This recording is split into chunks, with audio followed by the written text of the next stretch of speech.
اسی طرح کے بیانات سننے کے لیے مولانا منور حسین صدیقی آفیشیل کو سبسکرائب کریں۔ بسم اللہ الرحمن الرحیم۔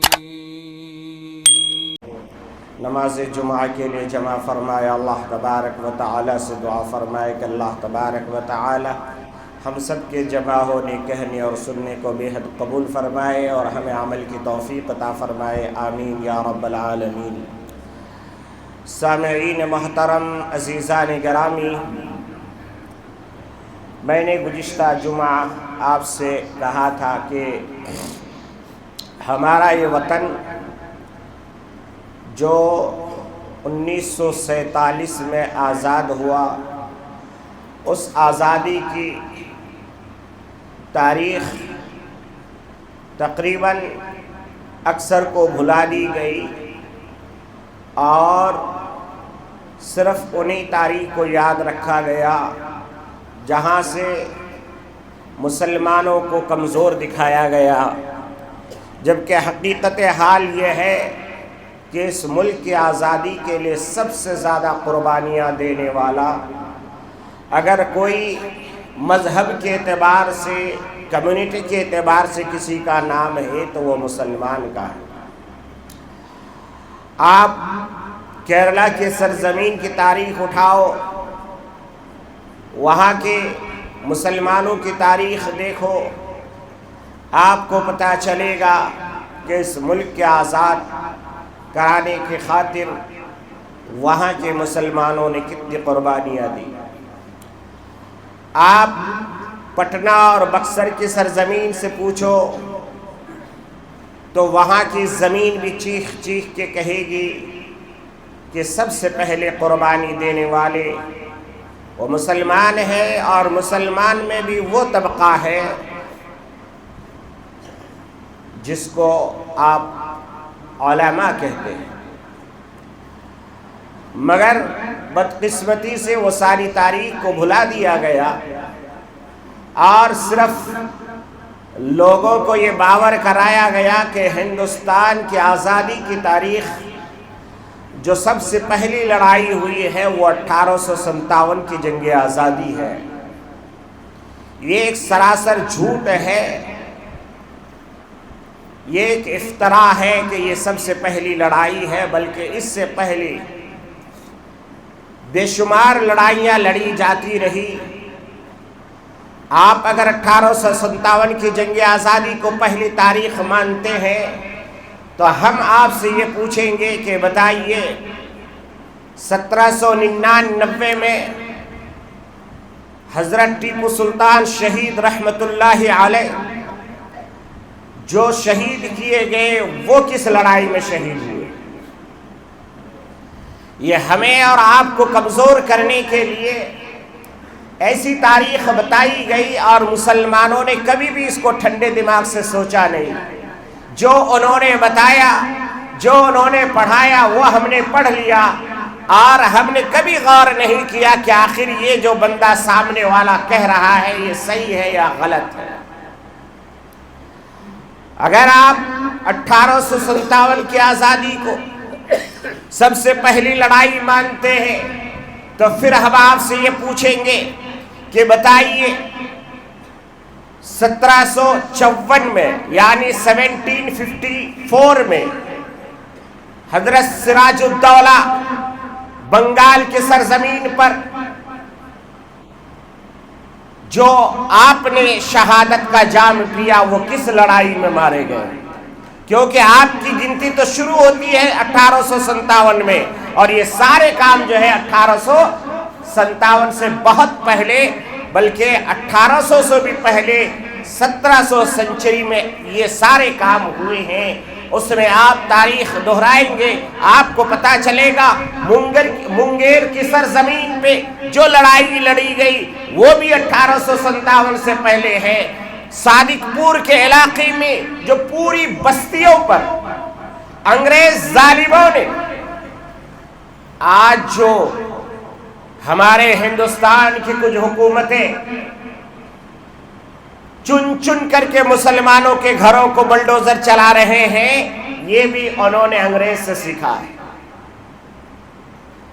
ہمیں اور آپ کو تو تاریخ پڑھنے کی صلاحیت نہیں اور ہم اس پر ڈیپ میں جاتے نہیں، مگر آپ کو معلوم ہونا چاہیے کہ جب صادق پور کے پورے گاؤں والوں نے مل کر کے انگریز فوجیوں پر حملہ کیا اور کہا کہ ہم اس ملک میں انگریزوں کو جینے نہیں دیں گے، تب سارے انگریزوں نے مل کر کے اس گاؤں پر چڑھائی کی اور پورے گاؤں کو بلڈوزر چلا کر کے پورے گاؤں کو تہس نہس کر دیا۔ یہاں تک تاریخ لکھنے والوں نے لکھا، علماء نے لکھا ہے کہ گدھے سے ہل چلایا گیا۔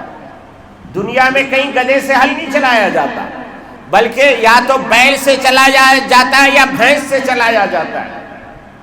راجستھان کے علاقے میں اونٹوں سے چلایا جاتا، اس کے علاوہ کسی سے ہل نہیں چلایا جاتا، مگر مسلمانوں کی بے عزتی کرنے کے لیے، ان کے اوپر ایک دھبا لگانے کے لیے انگریزوں نے کہا کہ ہم جو کام دنیا میں نہیں ہوتا وہ کام کریں گے، اور انہوں نے گدھے کے ذریعے سے اس پورے بستی پہ ہل چلا کر کے پورے بستی کو نیست و نابود کر دیا۔ مگر 7 سال کا ایک بچہ ایک ڈنڈا لے کر کے، آپ نے بچوں کو دیکھا ہوگا آپ کے بچپن میں، ابھی نہیں، ابھی تو بچہ پیدا ہوتے ہی موبائل سے کھیلتا ہے، پیدا ہونے کے بعد ہی اس کو موبائل کے سارے بٹن یاد ہو جاتے ہیں۔ یہاں تک کہ ہم نے دیکھا ہماری ماں اور بہنوں کو بالکل بے پرواہ ہو کر کے بچوں کو کھانا کھلانے کے لیے موبائل کا استعمال ہوتا ہے، اس میں گانے ڈال دیے جاتے ہیں، اس میں اور طرح طرح کے پروگرامز ڈال دیے جاتے ہیں، بچہ اس کو دیکھتا ہے اور ماں اس کو ٹھوستے رہتی ہے، اور پھر ہم یہ امید کرتے ہیں کہ یہ بچہ آگے چل کر کے ماں باپ کا فرما بردار بنے گا، یہ بچہ جو ہے قوم کا ہیرو بنے گا، یہ بچہ مسلمانوں کا نام روشن کرنے والا بنے گا، جس کے نوالوں کے ساتھ جس کے کھانے کے نوالوں کے ساتھ شیطان کی آمیزش ہو رہی ہے، شیطان کی شرکت ہو رہی ہے، شیطان کے گانے بھی وہ کھا رہا ہے کھانوں کے ساتھ میں، اس بچے سے دین کا کیسے کام کھونا ممکن ہو سکتا ہے میرے بھائی؟ اگر کربلا کی سرزمین حضرت سیدنا اللہ تعالیٰ عنہ کی تاریخ دہرائی جاتی ہے تو ان کی پرورش میں ماں فاطمہ کا ہاتھ نظر آتا ہے۔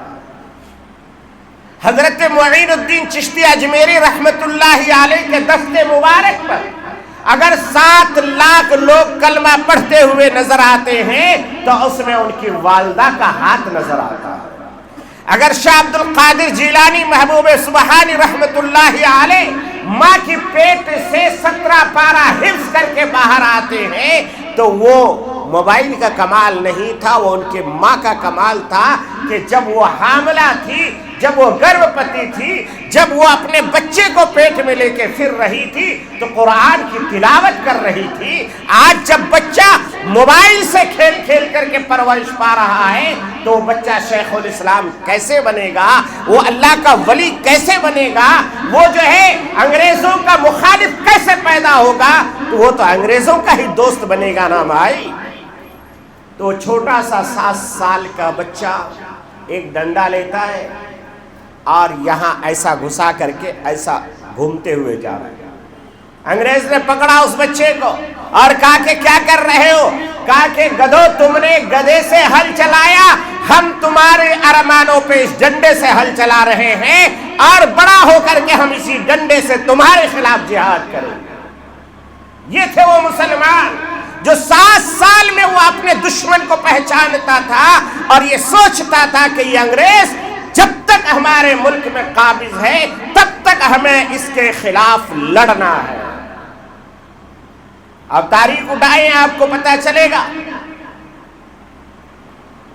1803 میں یعنی 18 سنچری کے بعد جب 1803 کا واقعہ پیش آتا ہے تو حضرت شاہ عبدالعزیز محدث دہلوی رحمت اللہ علیہ ایک فتویٰ دیتے ہیں اور کہتے ہیں یہ ملک اب دارالحرب ہو چکا ہے، اس ملک پہ اب مسلمانوں کو ہر حال میں جہاد فرض ہو چکا ہے، اب اگر یہاں رہنا ہوگا تو جہاد کرنا ہوگا۔ نتیجے میں مسلمان اس کی تیاری کرتے ہیں اور علماء علاقے گھوم کر کے مجاہدین کی تشکیل کرتے ہیں۔ 1803 سے لے کر کے 1818 تک حضرت سید احمد شہید رحمت اللہ علیہ، جو حضرت شاہ عبدالعزیز محدث دہلوی رحمت اللہ علیہ کے خلیفہ خاص ہیں، انہوں نے پورے ملک کا دورہ کیا۔ یقینی بات ہے کہ اس ٹائم پہ ہوائی جہاز نہیں تھے، ٹرینوں کا شاید اتنا بڑا سلسلہ نہیں تھا، پیدل سفر ہوتا تھا، گھوڑے پہ، گدھے پہ، کھچر پہ سفر ہوتا تھا، پانی کا علاقہ ہے تو کشتیوں میں سفر ہوتا تھا۔ لمبا عرصہ لگا ان کو پورے ملک کا دورہ کرنے کے لیے۔ انہوں نے بنگال کے سرزمین سے لے کر کے بہار اور پورے علاقے کا جب دورہ کیا اور کرنے کے بعد یہ طے کیا کہ ہمیں انگریز کے خلاف لڑائی لڑنی ہے، تو 1818 کے بعد انہوں نے جو ہے بالا کوٹ کا علاقے کو چنا اور وہاں پر انگریز کا ہی بیٹھایا ہوا کٹھپتلی حکومت راجہ رنجیت سنگھ کی حکومت تھی۔ راجہ رنجیت سنگھ یہ کون تھا؟ یہ راجہ رنجیت سنگھ نام کے اعتبار سے تو ہندو کمیونٹی سے تھا، مگر یہ انگریز کا پروردہ غلام تھا۔ انہوں نے یہ طے کیا تھا کہ مسلمان بچیوں کی بھی آبروریزی کرتا تھا اور مسجدوں کو گھوڑے کا استبل بناتا تھا، مسجدوں کے اوپر حملے کراتا تھا۔ نتیجتاً حضرت سید احمد شہید رحمت اللہ علیہ اور حضرت مولانا اسماعیل شہید رحمت اللہ علیہ نے ان کے خلاف لڑائی لڑی اور یہ لڑائی تقریباً 2 سال تک مسلسل چلتی رہی، اور نتیجے میں وہ سارا علاقہ جو بالا کوٹ کی پہاڑی، پشاور کا علاقہ اور بہت بڑا علاقہ انہوں نے فتح کر لیا، اور وہاں پر آپ لوگوں نے اسلامی حکومت نافذ کیا۔ کہا کہ آج کے بعد یہاں پر سید احمد شہید رحمت اللہ علیہ کی حکومت چلے گی اور یہاں پر کسی پر ظلم نہیں ہوگا، یہاں پر شراب کھانے بند ہوں گے، یہاں پر کسی قسم کا اغوا کاری نہیں چلے گی۔ اس طریقے سے انہوں نے ایک حکومت قائم کی اور یہ حکومت 1831 تک چلی ہے، یعنی 1831 تک چلی ہے، اور اس کے بعد پھر ایک لڑائی ہوئی راجہ رنجیت سنگھ سے، اور پھر جس طریقے سے آپ نے سنا کہ جعفر صادق بنگال سے اور میر صادق میسور سے، انہی کے خاندان کا کوئی آدمی وہاں پیدا ہو گیا، اور حضرت سید احمد شہید رحمت اللہ علیہ اور حضرت مولانا اسماعیل شہید رحمت اللہ علیہ اور آپ کے بے شمار جانشار جو ہے مجاہدین کو وہاں پر رات میں حملہ کر کے تہجد کے وقت میں حضرت سید احمد شہید رحمت اللہ علیہ اپنے رب کو منانے کے لیے سجدہ کیے ہوئے تھے، اسی سجدے کے عالم میں آپ کے سر کو کاٹا گیا، اور اسماعیل شہید رحمت اللہ علیہ کے سامنے کسی ظالم نے میرے آقا صلی اللہ علیہ وسلم کو گالی دی اور حضور کو گالی دی، جس کے نتیجے میں اسماعیل شہید رحمت اللہ علیہ نے کہا، او ظالم، میں اس وقت تک نہیں مروں گا جب تک تجھے میں جہنم میں نہ پہنچا دوں۔ یہ تھی حضور کی محبت۔ کہا کہ اس وقت تک میں نہیں مروں گا جب تک تجھے جہنم میں نہ پہنچا دوں۔ پھر آپ نے ہاتھ میں تلوار اٹھائی اور اس کا پیچھا کیا اور اس کے اوپر خوف طاری ہوا۔ آپ جانتے ہیں امیہ ابن خلف کے بارے میں کہ اللہ کے نبی صلی اللہ تعالی علیہ وسلم سے کہا تھا، ایک مضبوط قسم کا گھوڑا پال رہا تھا، اللہ کے نبی ادھر سے گزرے، کہا کہ امیہ کیا بات ہے، کیا کر رہے ہو، یہ گھوڑا کیا کرو گے؟ کہا کہ اس گھوڑے پہ چڑھ کر کے میں تجھے قتل کروں گا، نعوذ باللہ ثم نعوذ باللہ۔ اللہ کے نبی نے کہا امیہ اللہ نے چاہا تو میں ہی تجھے کروں گا، اللہ نے چاہا تو میں ہی تجھے کروں گا۔ پھر کیا ہوا؟ اللہ کے نبی صلی اللہ تعالی علیہ وسلم ہجرت کر کے مدینہ چلے گئے۔ اب جب مدینہ چلے گئے، آپ نے سنا ہوگا کہ بدر کا واقعہ پیش آیا۔ اس بدر کے واقعے میں امیہ ابن خلف اسی تیاری کے ساتھ میں آیا تھا کہ آج نعوذ باللہ محمد کا کام مجھے تمام کرنا ہے، اور آ کر کے وہ خوب بڑھ چڑھ کے حصہ لیا۔ اللہ کے نبی صلی اللہ تعالی علیہ وسلم کے طرف مسلسل کوشش کرتا رہا حملہ کرنے کے لیے۔ اللہ کے نبی صلی اللہ علیہ وسلم کی زندگی میں کبھی بھی آپ نے کسی کو نہیں مارا، کسی کو نہیں مارا۔ تاریخ گواہ ہے، تاریخ اٹھائیے، جتنے بھی یہ لڑائیاں ہوئی اللہ کے نبی نے کسی پر حملہ نہیں کیا۔ یہاں تک کہ ایک واقعہ لکھا ہے، حدیث کی کتابوں میں آتا، ایک کافر اللہ کے نبی کے اوپر حملہ کرنے کے لیے تیار ہو گیا، اللہ کے نبی کے سامنے بالکل تھا۔ اللہ کے نبی صلی اللہ علیہ وسلم چاہتے ایک سیکنڈ میں اس کا کام تمام کر سکتے تھے۔ پیچھے حضرت عمر کھڑے دیکھ رہے تھے کہ آج میں نبوت کی اس شجاعت کو، بہادری کے دیکھوں گا، اور محمد رسول اللہ صلی اللہ علیہ وسلم کے ہاتھ سے کٹ کر کے جہنم میں گرتا ہوا دیکھوں گا، اپنے ایمان کو تازہ کروں گا۔ مگر اللہ کے نبی نے اپنے ہاتھ کو روکا اور تلوار حضرت عمر کو دیا اور کہا اے عمر اس جہنمی سے تم نمٹو۔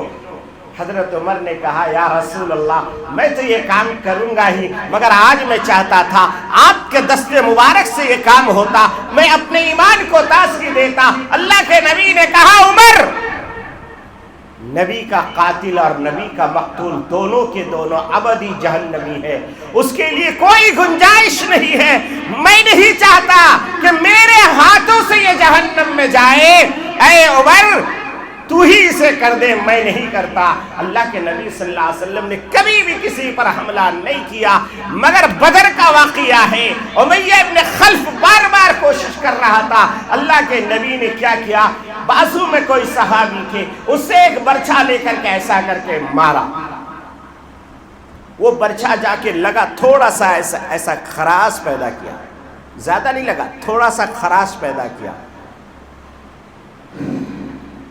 لکھنے والوں نے لکھا ہے امیہ ابن خلف اس ڈر سے گدھی کی طرح چلاتا تھا، مارا گیا۔ پورا بدر کے لوگ جمع ہو گئے، کہنے کیا ہوا؟ کہا کہ دیکھو مجھے بہت تکلیف ہو رہی ہے۔ لوگوں نے مذاق اڑایا، کہا ارے معمولی سی خراش ہے، خون بھی ڈھنگ سے نہیں نکلا، اس وجہ سے تو اتنا چیخ رہا ہے۔ کہنے لگا رہے تجھے نہیں پتا ہے یہ زخم ہمیں کس نے دیا ہے، محمد کے ہاتھ سے ہمیں لگا ہے، اگر محمد کا ناخن بھی مجھے لگ جاتا تب بھی میں مارا جاتا، اس لیے کہ مجھے مکی کا وہ واقعہ یاد آ گیا جب اللہ کے نبی نے مجھے کہا تھا کہ امیہ ابن خلف اللہ نے چاہا تو میں ہی تجھے ماروں گا۔ تو یہی واقعہ ایک عاشق رسول سرزمین ہندوستان میں واقعہ پیش آتا ہے۔ سید احمد شہید رحمت اللہ علیہ کہتے ہیں، اسماعیل شہید رحمت اللہ علیہ کہتے ہیں، ظالم میں اس وقت تک نہیں مروں گا جب تک کہ تجھے نہ مارو دو۔ اتنا کہنا تھا کہ کسی کافر نے پیچھے سے آ کے وار کیا اور حضرت اسماعیل شہید رحمت اللہ علیہ کی گردن یہاں سے کٹی اور سر گر گیا۔ یہ بھی تاریخ لکھا ہے، سر کٹ کے زمین پہ گر گیا، تلوار ہاتھ میں ہے، سر نہیں ہے۔ حضرت اسماعیل شہید رحمت اللہ علیہ اس ظالم کے پیچھے بھاگتے ہیں۔ لکھنے والوں نے لکھا، بالاکوٹ کی پہاڑی کا واقعہ آپ اٹھا کے پڑھو، میں بغیر کتاب کی بات نہیں کرتا، اور اگر اللہ نے صلاحیت دی جاؤ پڑوسی ملک میں ہے اس وقت وہ زمین، پوچھو لوگوں سے جا کے، مجھے اسماعیل شہید رحمت اللہ علیہ کے دربار میں جانا ہے، ان کے مزار پہ جانا ہے، فاتحہ پڑھنا ہے۔ لوگ کہیں گے بتاؤ کہاں جاؤ گے، سر کے مزار پہ جاؤ گے یا دھر کے مزار پہ جاؤ گے؟ لکھنے والوں نے لکھا بغیر سر کے 2